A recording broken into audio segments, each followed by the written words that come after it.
Buenos días, buenos días,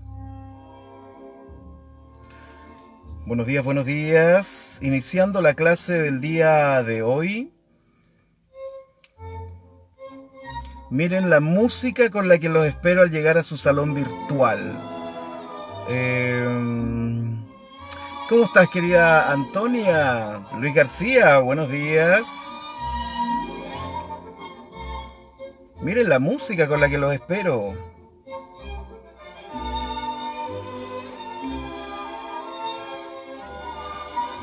Vamos a... Vamos a compartir los enlaces. Buenos días, querido Manu. Lulú Campos. Buenas tardes.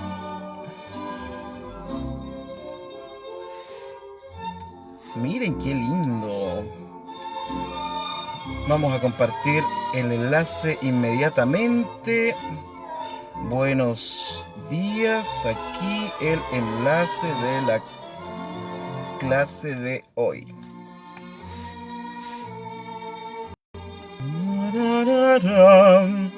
Buenos días. Ya.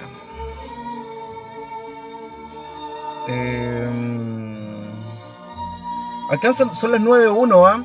Alcanzan a preparar un cafecito, café con leche.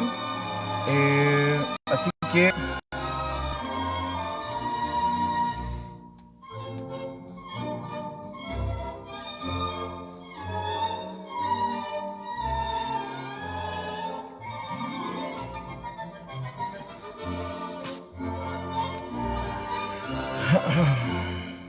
ah, ¿qué es esto?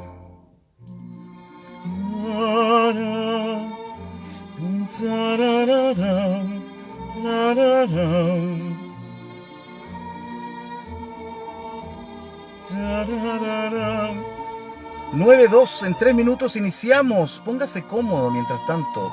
Póngase cómoda.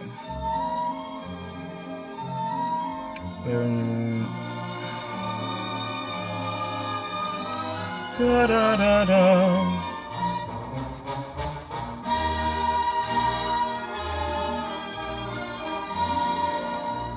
Me gusta esta música. Perdón que no me guste otra música. Bueno, me gusta otra música, pero tengo el CD, entonces... em,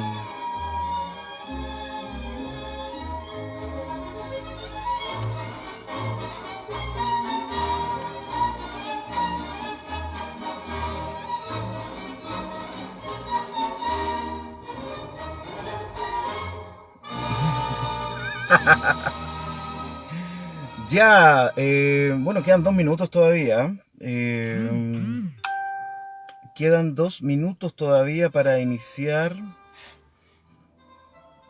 Eso como parece como invitación a la caballería. Por favor, abran sus Biblias en el libro de Apocalipsis. Hoy día finalizamos el capítulo número 10 y 9. Prepárense. Oye, tomé un desayuno súper rico con huevitos revueltos. Así que... miren qué cosa más linda. Queda 1 minuto.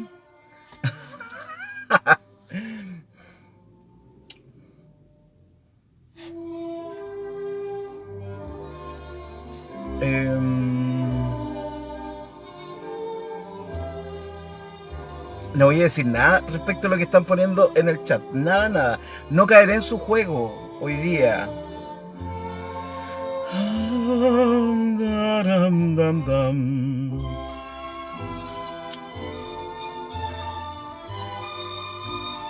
Estamos a segundos de iniciar la clase.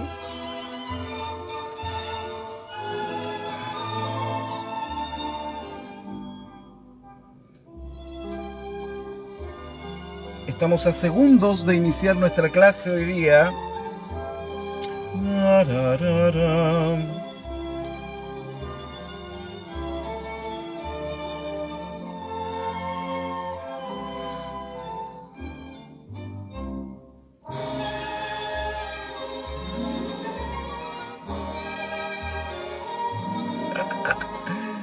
Ya, 9:05. Se nos va la música. Se apaga.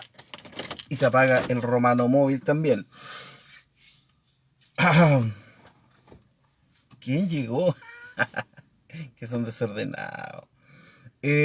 Ya, vamos a iniciar nuestra clase en el día de hoy. CRT Magdala presente. Miren, qué bueno. Nuestros amigos de CRT Magdala. Los he visto, ¿ah? Apocalipsis capítulo número 19. Estamos finalizando este capítulo y esperamos ya la próxima semana terminar el recorrido por el libro de Apocalipsis. Pero yo no quiero decir nada porque hay clases aquí en donde hemos avanzado en un versículo, en una palabra, y otra en donde hemos avanzado 10 versículos distintos.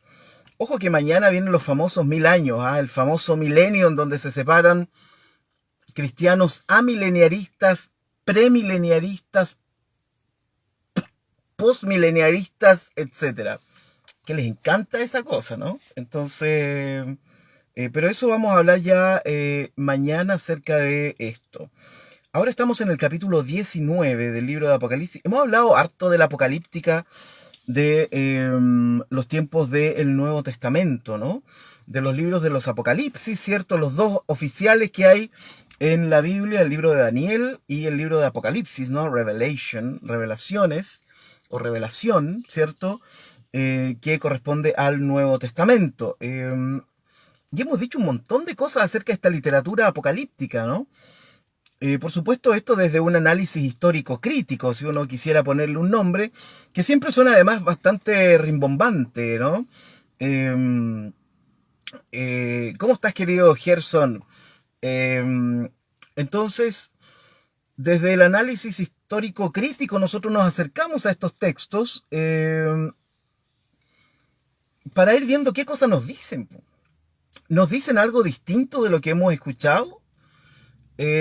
Cuando yo hago esa pregunta, por ejemplo, ¿nos dicen algo distinto los textos de lo que ya hemos escuchado? La primera pregunta que debe surgir a raíz de esa primera pregunta es, bueno, entonces, ¿qué es lo que hemos escuchado? Eso es lo primero, ¿no? O sea, lo que tenemos que hacer cuando nosotros nos acercamos a un texto es saber a quién hemos escuchado, ¿no? ¿De dónde hemos obtenido esa información? Porque lo que se suele creer es que la información que te entregaron es, y aquí el artículo es sumamente importante, ¿cierto?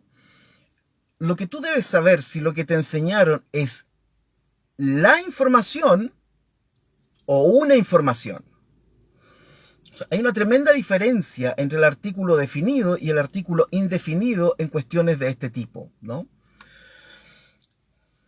Muchos de los que han llegado a estos cursos, por ejemplo, vienen o venían, ¿no?, con esta idea de que la información que les entregaron era la información, ¿no? Esto es, así se interpreta y de esa forma es. En el transcurso de las clases se han dado cuenta que en realidad lo que es la información en realidad es una información, ¿no? Y eso es, algunos no soportan ese golpe, se los digo al tiro. Algunos no dan cuenta de ese golpe porque pasar del artículo, esta es una cuestión, podríamos llamar un análisis gramático pastoral de la cuestión, ¿no? Pasar del artículo definido al artículo indefinido en cuestiones de fe es un proceso súper complicado. Por eso la gente prefiere la fe con artículo definido, ¿no? Esta es la información, esta es la verdad, esta es la cuestión, ¿no? Pasar de eso, ¿cierto? De una fe con artículo definido, anótelo ahí, fe con artículo definido. Pasar de la fe con artículo definido hacia la fe con artículo indefinido, esto es una información. Este es un tipo de verdad. Este es un tipo de asunto, ¿cierto? Este es un tipo de acercamiento, no es el acercamiento, es un tipo de acercamiento. Pasar de la fe con artículo definido hacia la fe con artículo indefinido es muy complicado para mucha gente. Lo cierto es que en realidad la fe, no solo la fe cristiana, esto es trasunstable a todas las religiones, ¿no? se mueve en ese mundo. De hecho, cada uno de nosotros tiene un poquito de artículo definido en su vida y artículo indefinido también, ¿no? Eh, y por lo tanto, y artículo neutro si uno quiere. No sé si eso existe, ¿no? Pero existe la neutralidad también, eso es lo que quiero decir. Entonces el tránsito entre el artículo definido hacia el artículo indefinido es súper complicado. Por lo tanto, algunos llegan al Apocalipsis con puros artículos definidos y sufren, ¿no? ¿Qué significa llegar con artículos definidos al Apocalipsis? Significa llegar con esto es la verdad, esta es la forma, así va a ser el fin del mundo, esta es la venida, etcétera, ¿no? Puros artículos definidos. Artículos definidos asociados a los axiomas de la vida humana. Y sin embargo, en la medida que hemos ido avanzando en el Apocalipsis, nos damos cuenta que este artículo definido tenemos que irlo dejando un poco de lado e ir pasando al artículo indefinido, ¿no? Esta es una forma de entender el Apocalipsis. Esta es una forma de acercarnos a la escatos, ¿no? A la escatología, al fin, etc. Entonces así funciona el tránsito, ¿no? Nosotros somos los que estamos al medio de ese tránsito. Quizás por eso estamos adentro de un auto, ¿no? Porque esto es un tránsito, ¿no? Es un camino. Por lo tanto, uno lo puede asociar a fundamentalismo, es igual artículos definidos. Teología liberal es igual a artículos indefinidos, ¿no? Por ahí estaría cambiando la cosa. Alberto dice, con lo que dice se aplica aquello de recuerda que tu punto de vista es solo la vista de un punto. Eso está bueno. Eso me gustó. Esto sí está bueno. Había una canción que decía así, ¿no? Eso me gustó. Entonces, ese es el tránsito que uno tiene que hacer. Y por supuesto que hay gente que esto le cuesta, porque les enseñaron toda su vida que ciertas formas de ver la Biblia se tenían que ver con artículos definidos. Y cuando surge la otra posible gramaticalidad del abordaje textual, entonces surge el colapso. Para algunos. Para otros es una delicia, ¿no? Para otros pasar del artículo definido al indefinido es una maravilla, ¿no? Se sienten más liberados, se sienten mejor, sienten que su fe se reanima, sienten que su fe se reactiva, etcétera, etcétera, etcétera. Bueno, ese es el tránsito que nosotros hacemos también en el libro de Apocalipsis, ¿no? Por lo tanto, yo siempre le digo a las personas, bueno, esta forma de estudiar la escritura es una forma que seguramente no toda la gente tiene acceso a esta forma de estudiar la escritura, ¿no? Entonces, y qué bueno, ¿no? Oye, fíjense que, ¿se acuerdan que la otra vez les comenté que vi un programa que era como un podcast, pero con video? Y, y, y reventaban a la teología liberal, sin nadie que represente a la teología liberal. Entonces, usualmente, ahora, yo tampoco me declaro súper liberal, ¿no? Como todos los humanos, en algunos aspectos soy liberal, en otros no tanto. Entonces,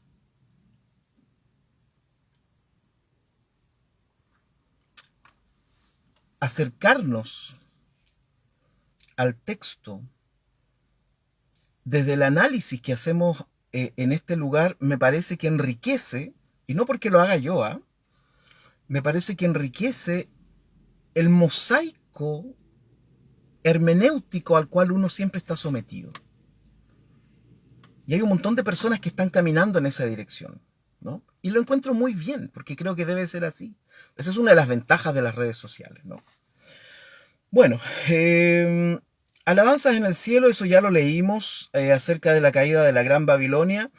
Ayer estuvimos hablando acerca del jinete del caballo blanco, ¿cierto? Aquel que tenía un nombre que era fiel y verdadero, que su nombre era el Verbum Dei, el verbo de Dios, y que en el muslo tenía escrito Rey de Reyes y Señor de señores. Es bien interesante que en el libro de Apocalipsis muy pocas veces se nombra a Jesús por su nombre propio, ¿no?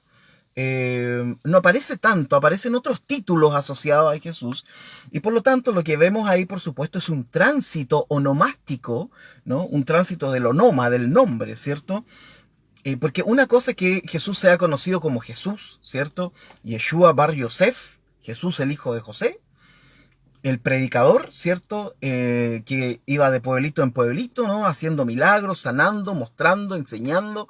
Esa es una imagen que después teológicamente uno tiene que tratar de ver cómo calza con la imagen de el Jesús que aparece en Apocalipsis, ¿no? Em, el Jesús guerrero, etcétera, y toda esa, como dicen mis amigos venezolanos, y toda esa vaina, ¿no? Y Gerson dice, algunos dirán los artículos definidos te hacen caminar por algo seguro, firme, y caminar por los artículos indefinidos es solo especulación, ambigüedad. Así se defienden varios fundamentalistas. Claro, claro que sí, así es. Porque no es fácil decirle a alguien, mira, la verdad es que lo que te enseñaron, que tú asumiste que era la verdad absoluta, la verdad es que hay que decirlo con su nombre, ¿no? Eh, en el Evangelical World de Latinoamérica, cuando se nos enseña, porque yo también pasé por ese mundo, que en realidad toda esta visión del mundo no es la visión bíblica, sino que es la visión de los teólogos de Norteamérica. Es un masazo, pues, hermano. Es terrible. Porque claro, si les han dicho toda la vida, no, si esta es la verdad, artículo definido, no, esto es la verdad, esta es la interpretación, ¿no? Y después se encuentran con que en realidad la interpretación de los gringos, digamos, es una. Por supuesto, es la más masiva porque corresponde al imperio, pues, ¿no? Y lo digo en términos sociopolíticos, ¿no? Entonces, claro, y de pronto te das cuenta que existe una teología en Europa, te das cuenta que existe una teología latinoamericana, te das cuenta que existe una teología africana, una teología asiática, te das cuenta que y de pronto tu super teología que abarcaba todo el mundo, de pronto es esto. Es súper difícil eso, ¿no? O sea, ¿se acuerdan que yo les comenté la otra vez? Vean dos series, ¿no? Ahí en Netflix. Una es El Obispo Greenleaf, ¿ah? Y la otra es esta serie de, ¿cómo es que se llama? Algo en qué creer. Realmente no me acuerdo muy bien, ¿no? De este pastor luterano sueco, creo que. Si ustedes comparan estos dos elementos, se van a dar cuenta que son dos formas totalmente distintas de acceder a la fe. Por un lado, la serie norteamericana enfatiza el tema del dinero, del poder, problemas con la homosexualidad, problemas de... En realidad esos son sus tres temas, ¿no? Esos son sus tres temas. Mientras que la serie europea habla de conflictos existencialistas, conflictos humanos, etcétera. Son dos cosas totalmente distintas, ¿no? Pensemos, por ejemplo, en lo siguiente. Otra comparación. El otro día yo vi esta serie nueva del hospital, ¿no? Del director nuevo que llega al hospital, etcétera. No me acuerdo cómo se llama ahora, miren la memoria que tengo. Comparen, por ejemplo, ese tipo de serie, que es una serie gringa, ¿no? Que tiene todos los elementos de las series norteamericanas, ¿no? Todos los elementos. Y compárenla, por ejemplo, con Dark, serie alemana, ¿no? Ustedes se fijaron, que Nuevo Amsterdam, eso es, gracias, New Amsterdam, gracias. Si ustedes comparan, por ejemplo, estas dos series, a mí me daba risa porque en Dark nunca, en Dark, por ejemplo, nunca podía llorar. ¿Ah? Algo en qué creer, serie danesa. Gracias, Manuel. Entonces, por ejemplo, si tú miras New Amsterdam, yo les contaba el otro día en el chat, terminó el primer capítulo y yo no paraba de llorar, ¿no? Porque es la típica serie que está formateada, que está hecha, que está armada, con una forma de ver el mundo y de emocionarnos que está súper bien. Lloré como 2 días seguidos después de ver el New Amsterdam. Mientras yo veía Dark, porque también habían escenas tristes en Dark, nunca podía llorar. Y yo decía, estos gallos no me dejan llorar. Porque yo estaba así, ¿no? Yo estaba a punto, porque estaba esperando, ¿cierto? Estaba esperando el remate, ¿cierto? Que sí ocurre en estas series de este otro lado del mundo. Donde te ponen una música linda, ¿no? Una música linda, y uno empieza a hacer puchero así como la pera te tiembla rapidito. En Dark eso no ocurría, entonces tú te das cuenta que hay otra forma de percibir las cosas. Ojo, que no estoy diciendo que lo europeo sea superior ni nada por el estilo, no estoy diciendo que ahí hay dos formas de acceder a la realidad que son distintas. Y por ende la teología de un lado accederá a una forma de teología distinta que la que accede el otro lado, ¿no? O sea, si solo haces esa comparación, muy sencilla por lo demás, claro, para una persona que le han dicho toda la vida que en este lado lo que se predica es teología absoluta, universal, la verdad total, y después le dicen, bueno, la verdad es que en realidad eso pertenece a esto, debe ser súper fuerte, ¿no? Eh, así que, y yo creo que en todo ámbito nos puede ocurrir eso. Bueno, el jinete blanco entonces, aquí está. Las preguntas que yo me hago, por supuesto, son las mismas, ¿no? Eh, porque, fíjense, ¿por qué los apocalipsis le gustan tanto a la gente? Este tipo de apocalipsis. Porque hay gente que le encanta la guerra y que soluciona sus cuestiones personales por medio de conflictos de este tipo. Justicia retributiva, ¿no? Eh, y por lo tanto les encantan estas cosas. Pero los otros, ¿cierto? Quienes, por ejemplo, esperamos que la vida no se resuelva así, sino que se resuelva por medio del diálogo, del caminar, ¿cierto? Del acompañar la segunda milla, etcétera. Apocalipsis no nos hace mucho sentido, ¿no? Entonces, mirar estos textos desde esa otra perspectiva nos resulta, creo yo, y espero, enriquecedor, ¿no? Para poder tener distintas miradas de cómo acercarnos al texto. Eh, bueno, entonces el nombre era fiel verdadero, el verbo de Dios, rey de reyes y señor de señores. Por supuesto, uno queda inmediatamente con la idea de cuál era el nombre que tenía escrito que ninguno conocía sino él mismo, ¿no? Eh, esa es una pregunta que uno queda, bueno, ¿cuál es el nombre que no conoce nadie? Y después se nos dan un montón de nombres, rey de reyes, señor de señores, eh, eh, el verbo de Dios, etc., etc., etc., fiel y verdadero. Interesantemente, si uno lo mira desde esa perspectiva, rey de reyes, señor de señores, verbo de Dios, son epítetos, ¿no? Fiel y verdadero no son realmente nombres. Bueno, en la mentalidad hebrea el nombre era importante, el significado, por supuesto, ¿no? Eh, no como sonaba, ¿cierto? No la fonética del nombre, sino el significado del nombre. Por eso me llama la atención, yo como lector crítico nomás, ¿no? Me llama la atención de por qué no aparece el nombre de Jesús acá. ¿Por qué se necesitan estos epítetos para hablar acerca de él, ¿no?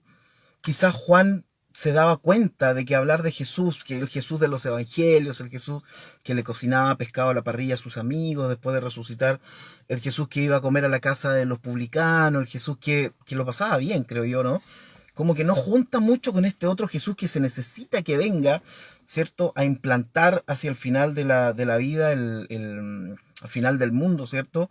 El reino de Dios, ¿no? Un Dios que además está como enojado. Bueno, voy a leer desde el 17 hacia el final. Y vi un ángel que estaba en pie en el sol y clamó a gran voz, diciendo a todas las aves, ¿cierto? Carroñeras que están en medio del cielo, venid y congregaos en la gran cena de Dios. Miren qué lindo. Si uno leyera hasta ahí, si el Apocalipsis hubiera llegado hasta ahí, al capítulo 19, uno dice, uy, qué lindo. ¿Es cierto? Un ángel a gran voz clama y dice, que vengan todas las aves que están invitadas a la gran cena de Dios. Qué lindo. Yo hubiera dicho, oye, qué bonita imagen. ¿Cierto? Ahí están las aves. Mis bandurrias, me encantan las bandurrias. Adoptaría una bandurria, pero las tengo que ver y me encanta cuando las veo caminar aquí en el pastito con su pico sacando gusanos, etcétera. Entonces, si hubiera llegado hasta el versículo 17, este texto, entonces hubiera dicho, wow, qué linda imagen de este texto, ¿no? Y después dice, bueno, para que comáis carne de reyes y de capitanes y de fuertes carnes de caballo, de sus jinetes, carnes de todos, de los esclavos, los libres, pequeños y grandes, ¿no? Bueno, ya ahí la imagen es distinta, ¿no? Entonces no son gorriones, ¿cierto?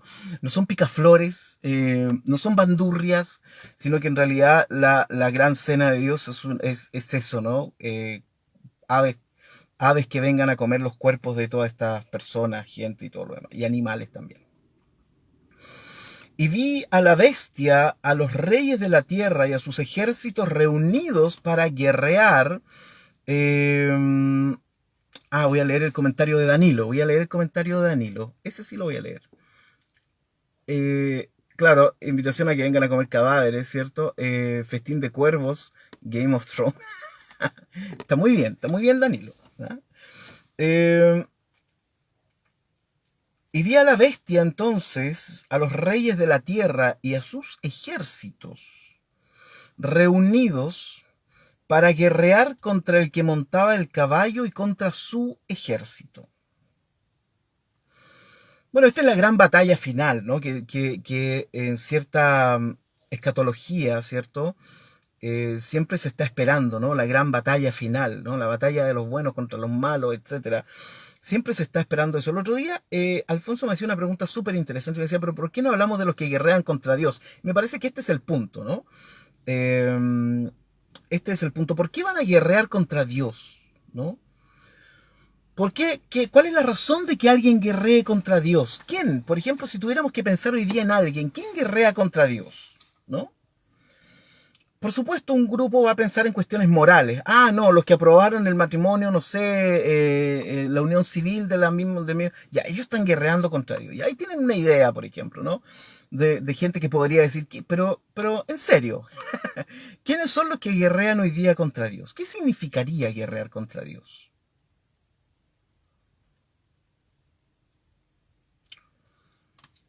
¿Qué significaría eso? ¿Qué significaría luchar? ¿Dónde estaría el elemento que yo pudiera decir, ¿cierto? Ah, ese está guerreando contra Dios, ¿no? ¿Cuál sería el elemento? ¿Dónde estaría para ti, por ejemplo? ¿Dónde podríamos... Ah, ellos están guerreando contra Dios. ¿Una cruzada? ¿Los musulmanes? ¿No? ¿Los musulmanes ultrafundamentalistas que persiguen cristianos? Richard Dawkins. ¿Quién es? ¿No? Bueno, Richard Dawkins, en serio. Eh, ¿Quiénes son los que están guerreando contra Dios? ¿No? Eh, bueno, eso también, Antonia. No voy a leer todo tu comentario, sí, Antonia.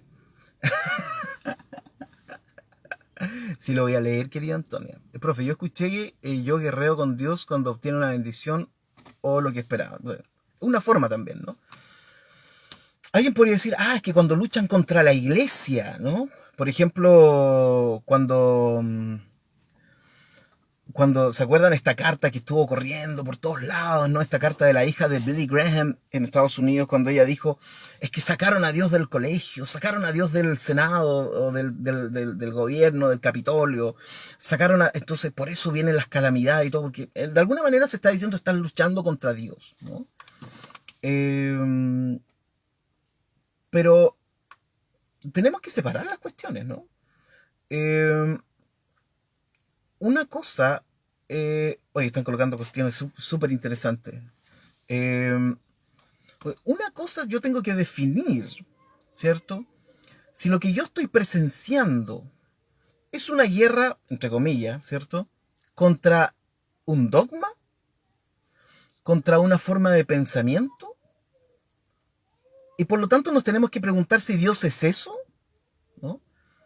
O no. ¿Dónde estaríamos peleando y guerreando contra Dios? Mire, Antonio colocó algo súper interesante.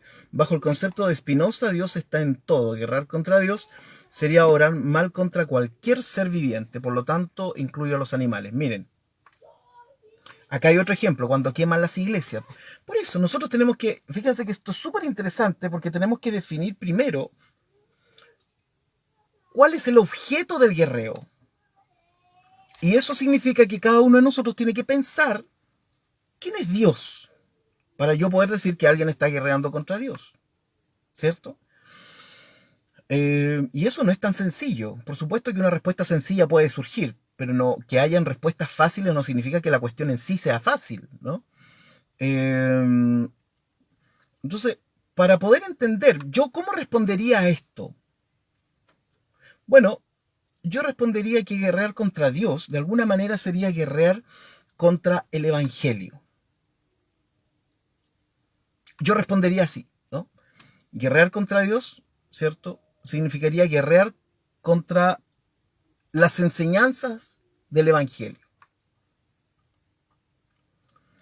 Y eso sería estar guerreando entonces contra Dios. Pero para eso tenemos que saber en el fondo cuál es la enseñanza del Evangelio, ¿no? Cuál es el asunto del Evangelio. Entonces, ese sería mi punto. Por supuesto, para algunos, como decía Ela, guerrear contra Dios significaría, no sé, quemar las iglesias. Para otros sería que no se puedan juntar en la fase 2, ¿cierto? Las religiones. Guerrear contra Dios significaría cuestiones moralistas, ¿cierto? Cada uno puede tener una idea subjetiva acerca de eso. Para mí, lo más cercano es, si creemos en la Trinidad, por ejemplo, que Dios se manifiesta a través de Jesús, entonces luchar contra Jesús, que es la encarnación de la buena nueva, sería guerrear contra Dios. Alfonso, en el contexto de Apocalipsis, los opresores de otros seres humanos guerrean contra Dios. Eso está súper interesante, Alfonso, sumamente interesante. Bueno, ahí tenemos entonces que al final de los tiempos, vi la bestia, los reyes de la tierra y sus ejércitos. Esto es una cosa, esto es como la guerra de los 5 ejércitos, ¿no? De Tolkien. Una cosa impresionante, ¿no? Ahí está. Para guerrear contra el que montaba el caballo y contra su ejército. Imágenes que tenemos, ¿no? Versículo número 20. Y la bestia fue apresada, y con ella el falso profeta, que había hecho delante de ella señales con las cuales había engañado a los que recibieron la marca de la bestia y habían adorado su imagen. Problema otra vez de adoraciones, es un problema de Juan, ¿no? Bueno, ahí Mario colocó también una cosa interesante. Insisto, Juan tiene un tema con con el culto correcto, ¿no? Casi como testigo de Jehová, ¿no? ¿Cuál es el culto? ¿Está adorando al Dios verdadero? Ese es como el drama de... Fíjense que esto es súper curioso porque cuando los testigos de Jehová pasan por nuestras casas y siempre nos preguntan lo mismo, ¿no? ¿Cómo sabe usted que está adorando al Dios verdadero? Uno dice, ya, chao, que te vaya bien. Pero cuando uno lo lee en el texto, uno dice, no, eso está bien, ¿no? Porque Juan tiene este tema, ¿no? El culto verdadero, el culto celestial, la adoración de las imágenes, el tema de la idolatría. ¿Se acuerdan de los mensajes a las 7 iglesias? Es un tema que tiene Juan respecto de la idolatría. Tiene un drama con el tema de comer carne sacrificada a los ídolos, etcétera. O sea, Juan tiene un tema con ese asunto, ¿no? Definitivamente tiene un tema con el tema de la adoración correcta, ¿no? Eso es lo que a mí personalmente me preocupa, ¿no? Y lo he dicho en otras clases acerca de esto. Bueno, Juan el problema que tiene es si adoramos al Dios correcto. César contra Dios, ¿no? César contra Jesús, ¿no? Ese es el tema de Juan. eh, y por eso se remite tanto a Daniel, ¿no? No nos arrodillaremos ante el emperador, ¿no? Y los mandan al horno. Eh, Más o menos así es la historia, ¿no? Entonces, si ese es el tema sobre si adoramos correctamente o no, realmente para mí no es un gran tema. ¿En qué sentido?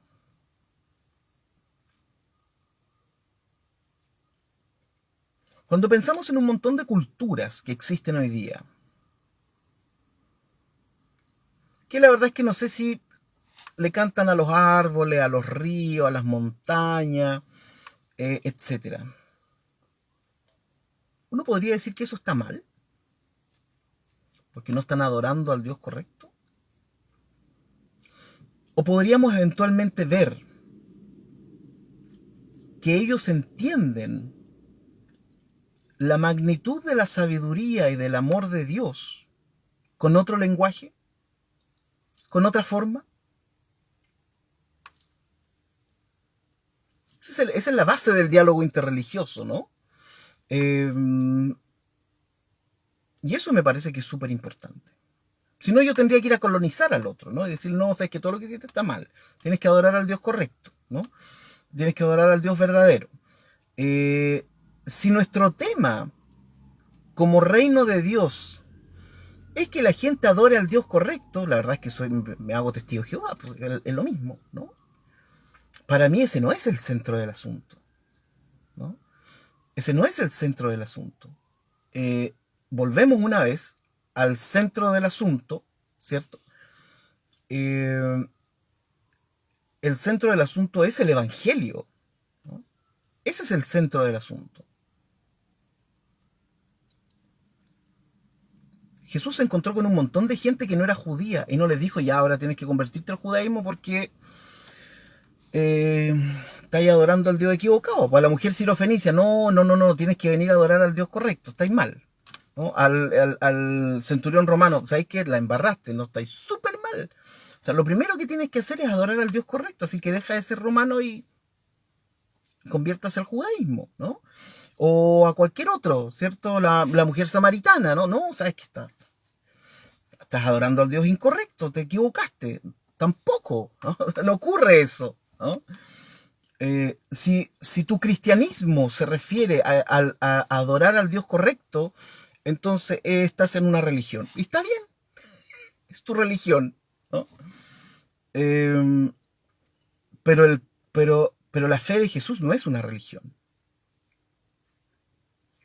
Y así es de esa forma yo no interpreto el texto, ¿no?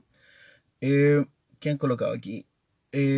Colocaron la versión de el mensaje. Está larguita, sí. Gracias, Jonathan, hermano. Ahí lo pueden ir leyendo. La versión de Message. Entonces, ese es un asunto importante, ¿no? Creo yo, es un asunto importante. Si tu problema con la religión es que alguien adora o no adora al Dios verdadero, entonces efectivamente estás en una religión. El problema con eso es que, por lo tanto, todas las religiones son válidas. O sea, tu religión está al nivel de todas las demás religiones. Lo voy a repetir. Si tu problema, o si tu tema, si tu asunto, ¿cierto? Respecto del cristianismo es adorar o no al Dios correcto, entonces estás dentro de una religión. Está bien, ¿no? Cuando vamos al Evangelio y vemos los diálogos de Jesús, nos damos cuenta que su tema no tiene que ver con quién adora al Dios correcto y quién no. Son otros sus temas. La dignidad humana, el cariño, ¿cierto? El cariño, miren. El cariño. Cuando Jesús ve al joven rico, ¿qué dice el texto? Que le tuvo cariño, ¿no? Que lo miró con ojos de amor, de compasión.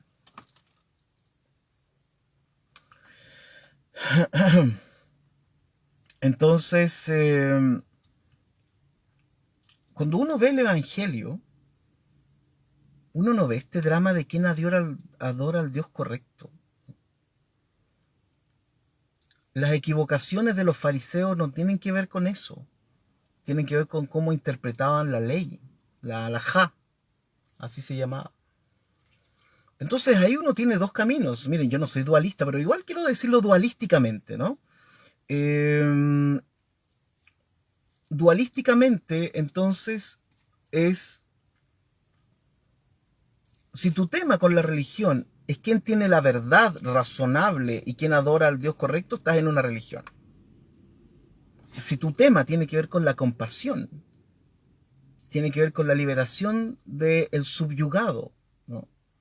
Con tu propia liberación también, entonces ahí estás en el Evangelio. Ahí estás, ¿no? Entonces, cuando vemos el Apocalipsis, el tema que se repite una y otra vez es la carne, los ídolos, la idolatría, quién adora al Dios correcto, etc. Ese es el tema de Juan. Entonces, por eso uno cuando hace el análisis de estos textos, lo primero que tienes que preguntarte es, bueno, ¿cuál es el tema, no? ¿Cuál es el tema de Juan? Bueno, para mí el tema de Juan son varios, ¿ah? Lo he dicho varias veces. Para mí el tema de Juan es que Juan tiene un tema con este asunto. ¿Ya? Quizás para él la forma de definir quién es la iglesia y quién no es la iglesia es el que come la carne sacrificada a los ídolos y quién no. ¿Ya? Cuestión que para Pablo en algún punto de su vida dejó de ser un tema, igual que para Pedro cuando ve la visión de la sábana que cae, ¿no? En algún punto para Pedro y para Pablo la cuestión de los sacrificados a los ídolos ni siquiera es tema, pero para Juan parece que es una cuestión que define todo, ¿no? Esa es una cuestión importante.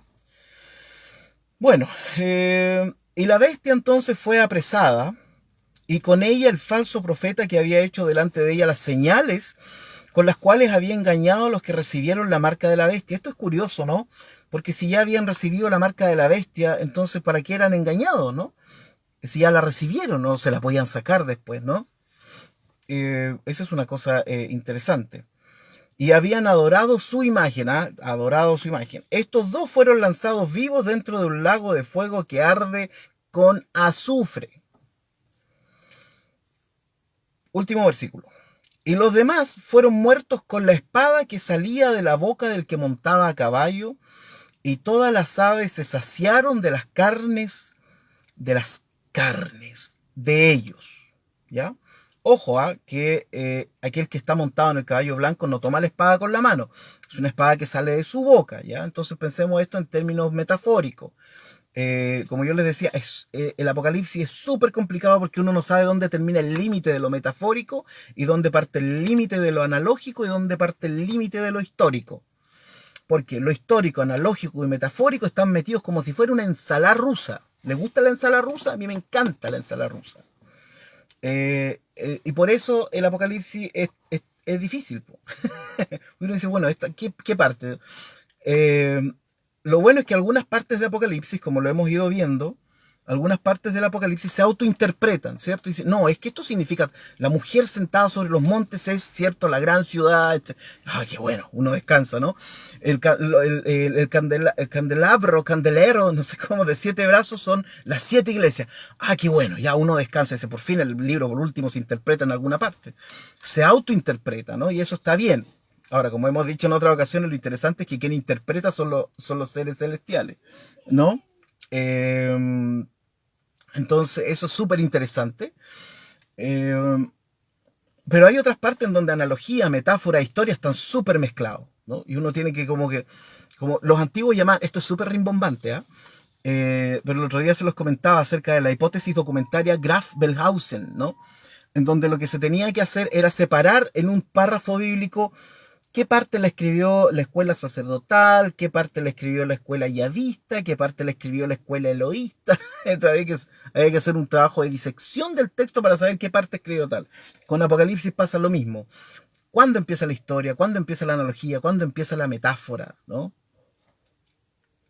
Todo esto mezclado, ¿cierto?, en la mente de un escritor o de una escuela que escribe el Apocalipsis, la cual apunta en muchas direcciones, ¿no? Así que no es sencillo. Y hasta ahí llegamos. Y se nos acabó el capítulo 19. Tan, tan. Interesante, ¿no? ¿Sí? No. Y aquí han ido colocando un montón de cosas y en el... es que cuando yo parece que muevo el chat de aquí del teléfono, como que se tranca la cuestión. Porque estoy viendo que acá tienen un montón de mensajes puestos. Voy a ir de atrás para adelante porque tenemos unos minutitos.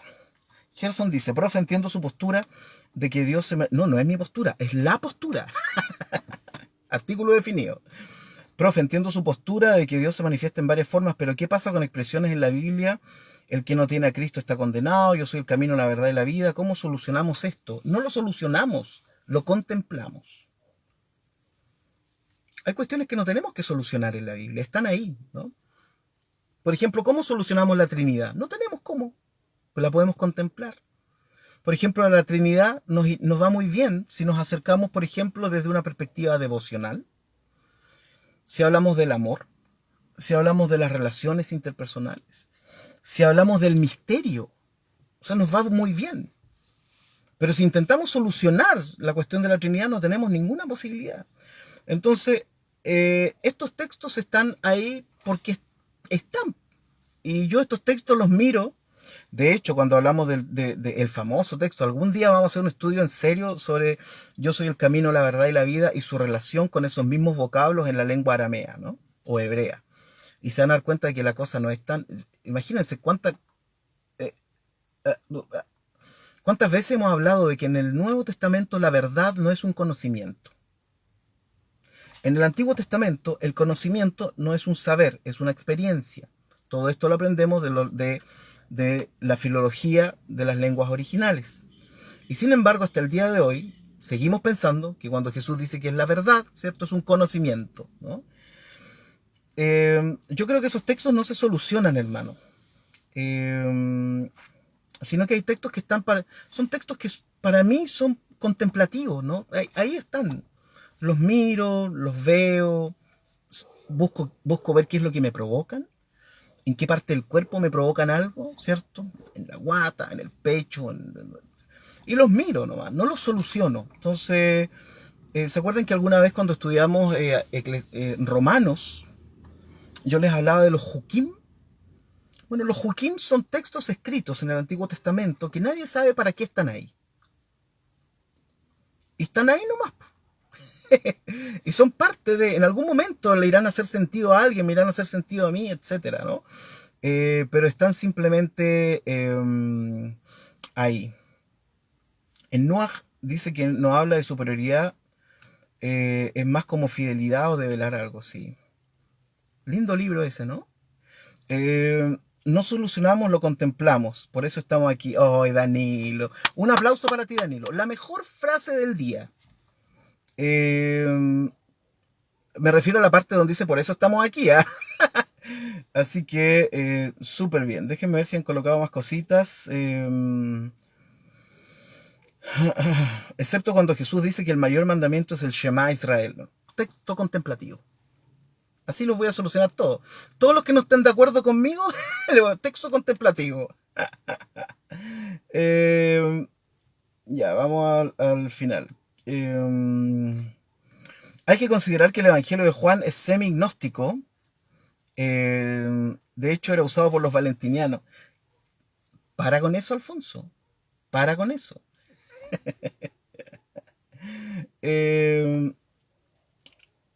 Manu dice como las tensiones disponibles en música. Oh, hermano, tocaste mi corazón. Y de hecho se movió un poquito la caja que contiene el Studio Logic 73. El que tenga oídos para oír, ¿no? Están, pero no siempre hacen sentido al oído. ¡Oh, que la mejor forma de explicarlo, mano! Ahí está, esa es la mejor forma. No, esta es la mejor frase. Después de la de Danilo. Esta es la mejor frase, ¿no? Como las tensiones disponibles en música, ¿cierto? Están, pero no siempre hacen sentido al oído. Me encantó. Me lo voy a apropiar. Me apropio de esa palabra, hermano. Me apropio de esa palabra rema. Oye, mira, oye, qué bueno, vamos a sortear un libro de Danilo. A ver si alguno de los 12, por ejemplo, hace algo como eso. ¿Ah? Ya, acuérdense que el próximo viernes tenemos la fiesta del año del Romano Móvil. Esta es la clase número 60 de Apocalipsis. No lo hemos hecho mal. Estudiamos en serio, ¿no? Entre risas, música de Strauss y jajaja, le ponemos en serio el asunto. Oye, y si alguien tiene más premios para ese día de nuestra fiesta del año del Romano Móvil, me lo hace saber. Vamos a colocar también el video cortito que hizo Danilo también, cuando me hicieron sus regalos, ¿se acuerdan? Qué momento más lindo. Yo veo ese video y me sigo poniendo a llorar. Es como, quizás ese video lo deberían haber mandado a hacer los productores de Dark, para que no llore tanto, ¿no? Ya, eso nomás. Nos vamos. Ay, qué lindo computador. Nos vamos. ¿Hoy día qué día? ¿Es martes o miércoles? Martes. Bueno, que tengan un lindo día, que lo pasen bien. Nos encontramos mañana, si Dios quiere. Arrancamos mañana con el capítulo número 20. Y yo les voy a decir, si soy amilenialista, postmilenialista, premilenialista, no, qué vaina, ¿no? Así que, bueno, pero mañana nos toca ver eso en el texto de Apocalipsis, los 1000 años, ¿cierto? Después viene el juicio ante el gran trono blanco. ¿Será el juicio investigador o es otro juicio? Y eso nomás.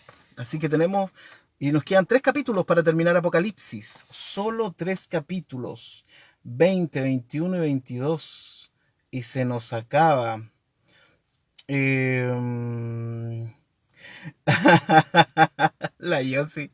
Es verdad, los pastores luteranos no lloramos, no lloramos, no podemos estar haciendo eso delante. Pero ese día estaba con los ojos así, ¿se acuerdan? Pero digno, no me corrió ni una lágrima mientras estaba al aire. Así que, ya, bueno. Seguimos entonces conversando en el WhatsApp del grupo. Si alguien tiene más dudas, consultas, si alguien quiere sumarse al WhatsApp, Antonia del grupo, ella puede sumarlos. Eh, y eso, ha sido un gusto compartir con ustedes mañana, capítulo 20 de Apocalipsis. Que tengan un gran día. Shalom.